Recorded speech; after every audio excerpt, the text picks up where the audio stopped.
now I'm going to show you how to make a chia seed pudding.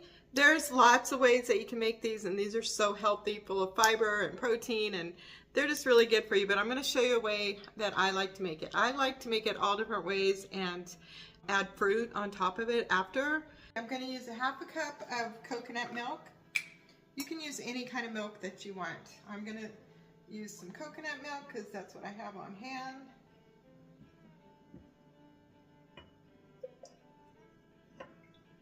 Next, I'm going to use 2 teaspoons of chia seeds.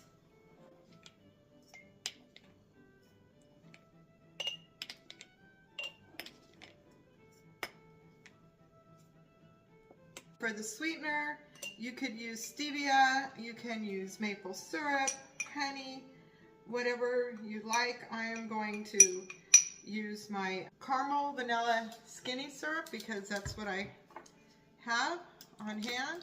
You put like 3 squirts of that in there, 3 pumps. Really, you could do more or less depending on how sweet that you want it.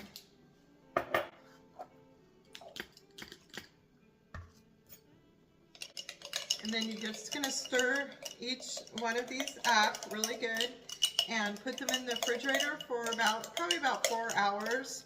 And then when you take it out, you can top it with fruit, or some people put chocolate syrup or caramel syrup or whatever you like, you can top it with. And you have a nice breakfast. This one here will last 4 days, probably 3 days because I'm going to eat one. And next I'm going to add about 2 teaspoons of this Hershey's cocoa powder.